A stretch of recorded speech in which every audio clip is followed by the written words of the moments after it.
Introduction to Interpersonal Communication.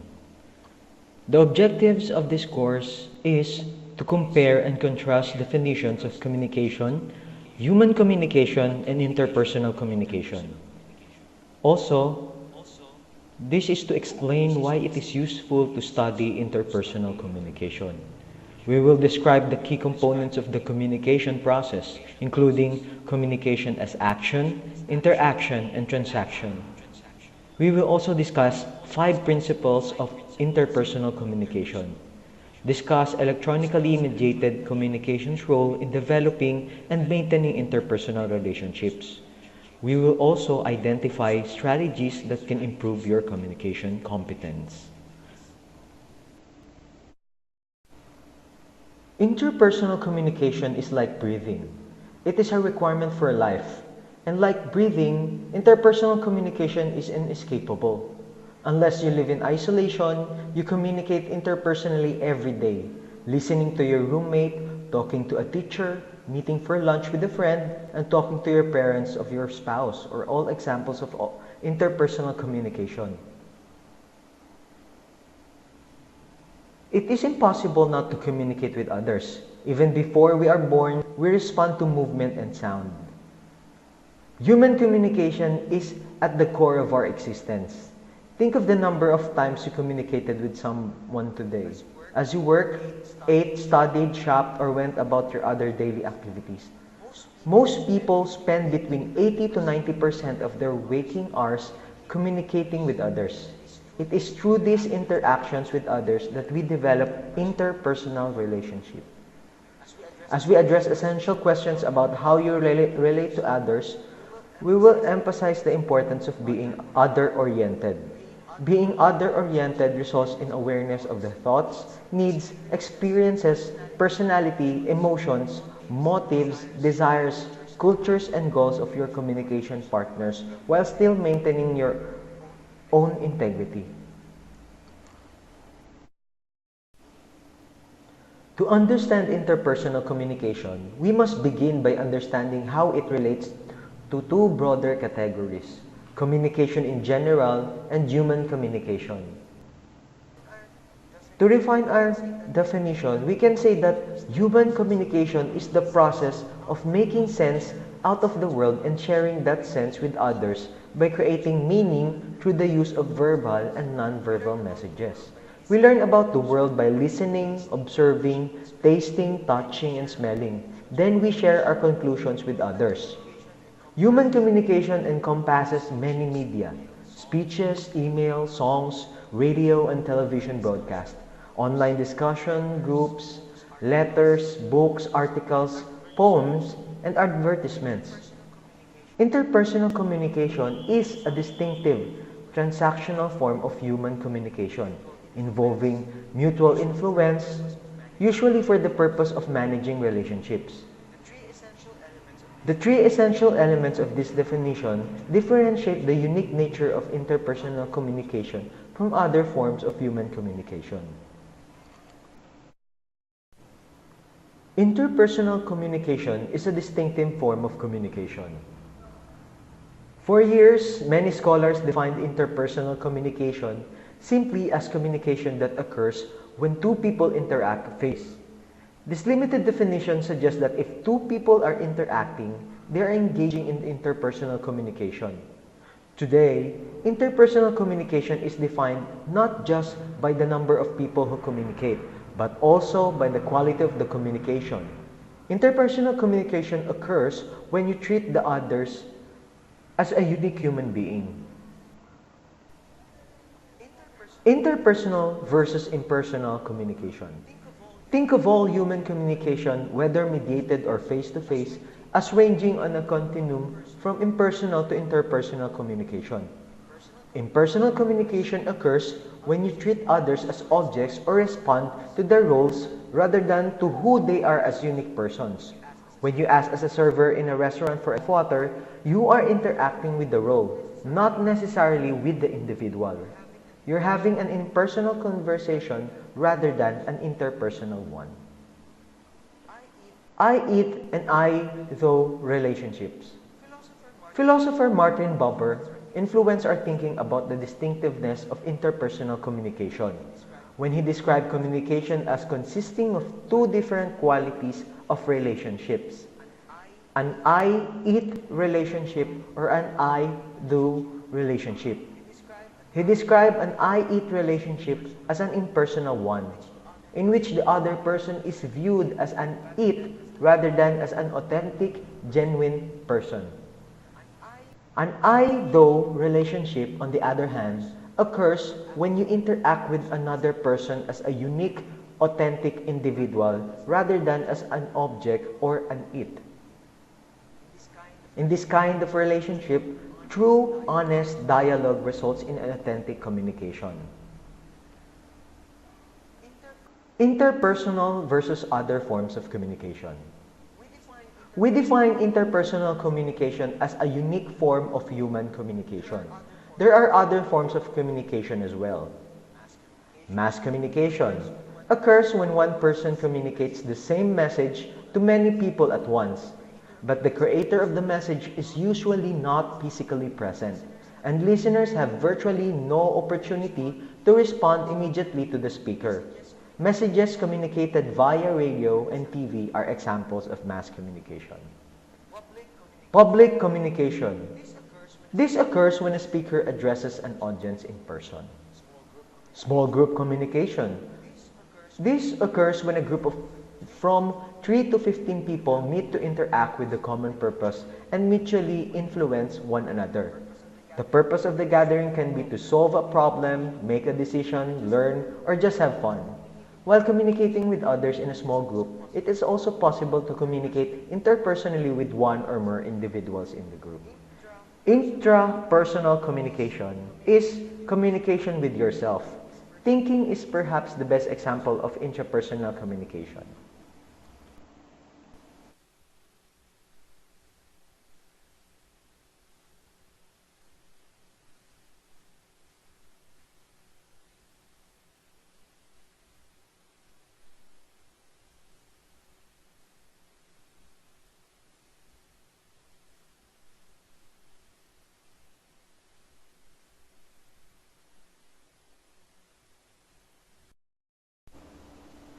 Interpersonal communication's importance to your life. Why learn about interpersonal communication? Because it touches every aspect of our lives. It is not only pleasant or desirable to develop quality interpersonal relationships with others, it is also vital for our well-being. These improve relationships with our family. We don't claim that you will avoid all family conflicts or that your family relationships will always be harmonious if you learn principles and skills of interpersonal communication. You can, however, develop more options for responding to communication challenges come your way. You will be more likely to develop creative, constructive solutions to family conflict if you understand what's happening and can promote true dialogue with your spouse, partner, child, parent, brother, or sister. Furthermore, family relationships play a major role in determining how you interact with others. Interpersonal communication also improves relationships with friends and lovers. For unmarried people, developing friendships and falling in love are the top-rated sources of satisfaction and happiness in life. Studying interpersonal communication may not unravel all the mysteries of romantic love and friendship, but it can offer insight into behaviors. Improve relationships with colleagues. In many ways, colleagues at work are like family members. Although you choose your friends and lovers, you don't always have the same flexibility in choosing those with whom or for whom you're working with. Understanding how relationships develop on the job can help you avoid conflict and stress and increase your sense of satisfaction. In addition, your success or failure in a job often hinges on how well you get along with supervisors and peers. Interpersonal communication also improves physical and emotional health. Positive interpersonal relationships with others have direct benefits for your overall health and happiness.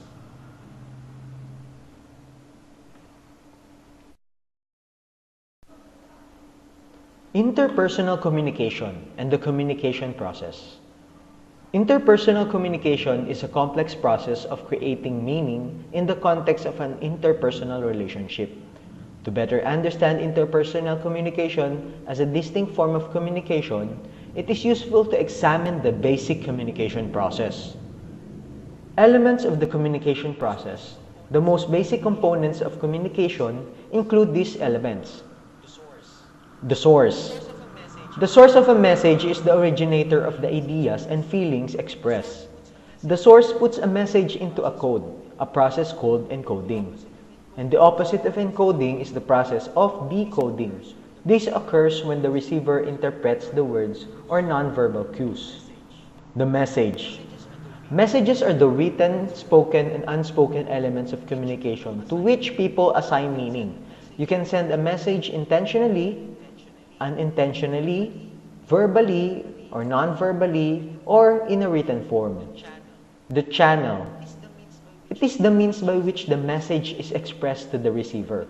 If you are typical, you receive messages through a variety of channels that include mediated channels such as text messaging, email, phone, video conference, Facebook, or Twitter. Receiver. The receiver of the message is the person or persons who interpret the message and ultimately determine whether your message was understood and appropriate. Noise. Noise is anything that interferes with the message being interpreted as it was intended. Noise happens. If there were no noise, all of our messages would be interpreted accurately, but noise is always present. It can be literal, such as beeps coming from an iPad or iPhone that signals incoming email, or it can be psychological, such as competing thoughts, worries, and feelings that capture our attention. The feedback. Feedback is response to the message. Think of a ping pong game. Like a ping pong ball, messages bounce back and forth. We talk, someone listens and responds. We listen and respond to this response. This perspective can be summarized using a physical principle. For every action, there is a reaction.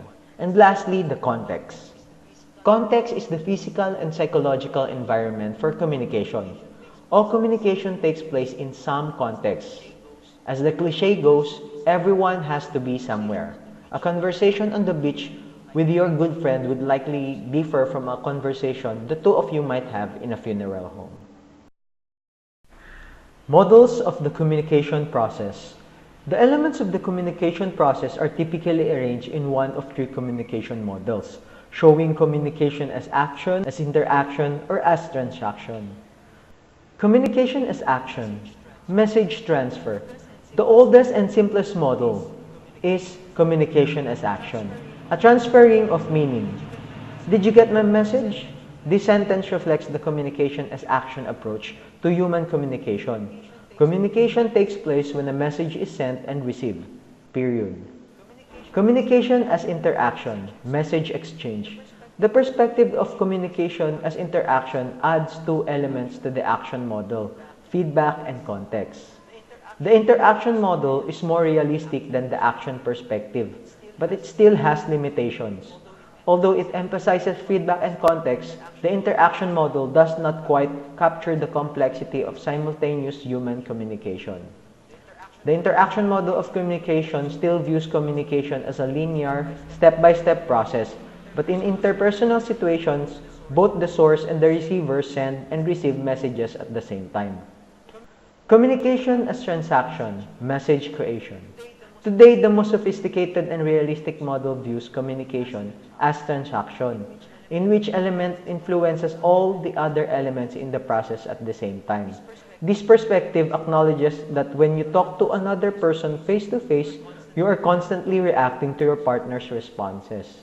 In this model, the components of the communication process are simultaneous. Even as you talk, you are also interpreting your partner's nonverbal and verbal responses. The transactional approach to communication is based on systems theory.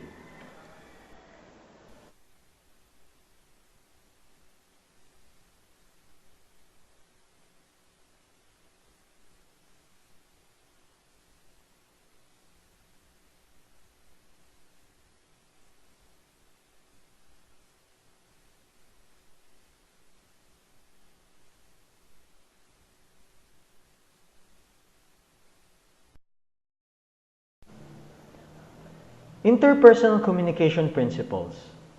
Interpersonal communication connects us to others. As important as communication is in connecting us to others, it's a myth that all interpersonal relationship problems are communication problems. Although communication makes interpersonal relationships possible, sometimes the problem is not that there is a communication problem, but that people simply disagree. Interpersonal communication is irreversible. Because interpersonal communication is irreversible, it's a myth to assume that messages can be taken back, like erasing information from a page or hitting the delete key on your computer. Interpersonal communication is complicated. No form of communication is simple. If anywhere, we would know how to reduce the number of misunderstandings and conflicts in our world. One of the purposes of communication, according to communication theorists, is to reduce our uncertainty about what is happening at any given moment. Moreover, when humans communicate, they interpret information from others as symbols. A symbol is a word, sound, or visual image that represents something else, such as thought, concept, or object. It can have various meanings and interpretations. Interpersonal communication is governed by rules. According to communication researcher Susan Shimanoff, a rule is a followable prescription that indicates what behavior is obligated, preferred, or prohibited in certain contexts. Although communication is governed by rules, it's a myth that the rules are always clear and that one person determines the rules and can modify the meaning of a relationship. Interpersonal communication involves both content and relationship dimensions. What you say and how you say it can reveal much about the true meaning of your message. Content message. The content of a communication message consists of the information, ideas, or suggested action that the speaker wishes to share. Relationship message. The relationship dimension of a communication message offers cues about the emotions, attitudes, and amount of power and control the speaker feels with regard to the other person. Meta-communication message. Because messages have both content and relationship dimensions, one dimension can modify or even contradict the other dimension. Communication theorists have a word that describes how we can communicate about our communication. Meta-communication. Stated in the simplest way, meta-communication is communication about communication, and it can be non-verbal or verbal. Accurately decoding unspoken or verbalized meta-messages helps you understand what people really mean and can help you listen between the lines of what someone is expressing. Interpersonal communication and technology. Can you really communicate interpersonally with people on a smartphone or the internet without meeting them face-to-face? Yes, of course. You probably relate to others through such media every day to both initiate and maintain relationships. When you go on Facebook or Twitter or text friends and family members, you are using electronically mediated communication or EMC. Mediated communication is not new. People have been communicating for centuries without being face-to-face. Sending letters and other written messages to others is in an old-age human way of relating to others. And even before written communication was widespread, humans used smoke signals and drum beats to communicate via long distances. What's new is that there are so many different ways of immediately connecting with someone, such as using a smartphone, social networking applications such as Facebook, text messaging, email, instant messaging, video messages on YouTube or Skype, and a host of other internet-based ways of communicating that shift in their popularity. Email was once the hot new way of connecting. Then came instant messaging, or IM. We frequently use our technology to keep friends, to share information, to listen and respond to and confirm and support others. Interpersonal communication is only a click or a keystroke away. Mediated communication relationships can be satisfying as face-to-face relationships. People seamlessly and easily switch from EMC to FtF contexts. That's why throughout this discussion, we will discuss electronically mediated as well as FtF interpersonal communication. The differences between EMC and FtF communication. How is electronically mediated interpersonal communication different from live face-to-face conversations? There are 6 key differences which we have to do with time, varying degrees of anonymity, potential for deception, availability of nonverbal cues, role of the written word, and distance. Time. When you interact with others using EMC, you can do asynchronously messages. These messages are not read, heard, or seen at the same time. They are sent. There is a time delay between when you send such a message and when someone else receives it. A text message sent to a friend's phone or to someone who is not monitoring Facebook or a voicemail message are example of asynchronous messages. Synchronous messages are sent and received instantly and simultaneously. Face-to-face conversations are synchronous. There is no time delay between when you send a message and when the other person receives it. The more synchronous an interaction, the more similar it is to face-to-face interactions. The more a technology simulates a face-to-face conversation, the more social presence it creates. Social presence is the feeling we have when we act and think as if involved in an unmediated face-to-face conversation. Varying degrees of anonymity. Maybe you've seen the cartoon of a moth sitting at the computer and saying to his companion, "On the internet, nobody knows you're a dog." The cartoon canine communicator has a point. You may not always know precisely with whom you are communicating when you receive an email message or are friended or poked by someone you don't know. When you are friending someone on Facebook, that person may not know precisely who you are. Because you can be anonymous, you may say some things that are bolder, more honest, or even more outrageous than you would if your audience knew you, who you really are. Potential for deception. Because with many forms of EMC, you can see or hear others. It's easy to lie. Nonverbal cues. Words and graphics become more important in electronically mediated communication than in face-to-face interactions. Because when you're communicating electronically, you must rely solely on words to carry nonverbal messages. Of course, a YouTube or Skype video does not include verbal messages, but even when using video, some cues may be limited, such as the surrounding context and reactions from others. Role of the written word. The reliance on the written word also affects electronically mediated communication interactions. One scholar suggests that a person's typing ability and writing skills affect the quality of any relationship that is developed. Not everyone is able to encode thoughts quickly and accurately into written words. Writing skills not only affect your ability to express yourself and manage relationships, they also affect how others perceive you. Your written messages provide insights to others about your personality, skills, sense of humor, and even your values. Distance. Although we certainly can and do send text messages to people who live and work in the same building we're in, or even the same room, there is typically greater physical distance between people who are communicating using electronically mediated communication.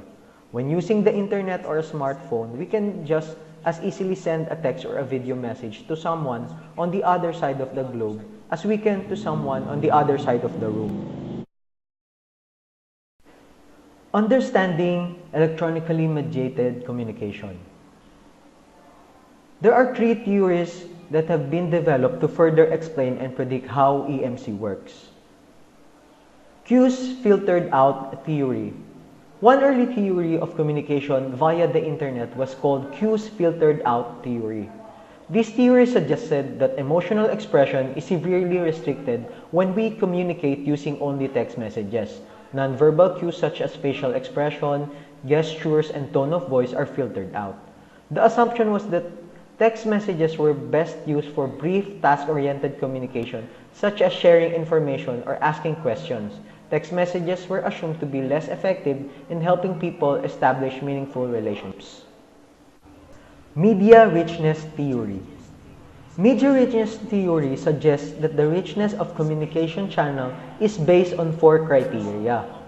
First, the amount of feedback that the communicator can receive, the number of cues that the channel can convey and that can be interpreted by a receiver, the variety of language that a communicator uses, and the potential for expressing emotions and feelings. Using these 4 criteria, researchers have developed a continuum of communication channels from communication rich to communication lean. Social information processing theory. This suggests that we can communicate relational and emotional messages via the internet, but it may take longer to express messages that are typically communicated with facial expressions and tone of voice. A key difference between face-to-face and electronically mediated communication is the rate at which information reaches you.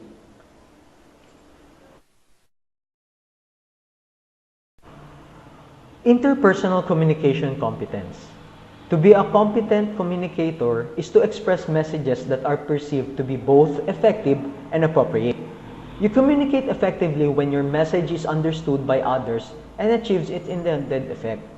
For example, if you want your roommate to stop using your hairdryer, and after you talk to him, he stops using your hairdryer, your message has been effective. Competent communication should also be appropriate. By appropriate, we mean that the communicator should consider the time, place, and overall context of the message and should be sensitive to the feelings and attitudes of the listener. There is no single best way to communicate with others. There are, however, avenues that can help you become both more effective and more appropriate when communicating with others. We suggest a 2-part strategy for becoming a more competent communicator. First, competent communicators are knowledgeable, skilled, and motivated. Second, they draw on their knowledge and skill and motivation to become other-oriented. Become knowledgeable, skilled, and motivated. Become knowledgeable. Effective communicators are knowledgeable. They know how communication works. They understand the components, principles, and rules of the communication process. Become skilled. Effective communicators know how to translate knowledgeable into action. You can memorize the characteristics of a good listener but still not listen well. To develop skill requires practice and helpful feedback from others who can confirm the appropriateness of your action. Become motivated. Practicing skills requires work. You need to be motivated to use your knowledge and skill. You must want to improve and you must have a genuine desire to connect with others if you wish to become a competent communicator. Become other-oriented. It's not always about you. Being other-oriented involves a conscious effort to consider the world from the point of view of those with whom you interact. This effort occurs almost automatically when you are communicating with those you like or who are similar to you. Thinking about the thoughts and feelings of those you dislike or who are different from you is more difficult and requires more effort and commitment. Being other-oriented is really a collection of skills rather than a single skill. Other-oriented communicators are ethical. Ethics are the beliefs, values, and moral principles by which we determine what is right or wrong. To be an ethical communicator means to be sensitive to the needs of others, to give people choices rather than forcing them to act a certain way. Being other-oriented includes developing positive, healthy attitudes about yourself and others.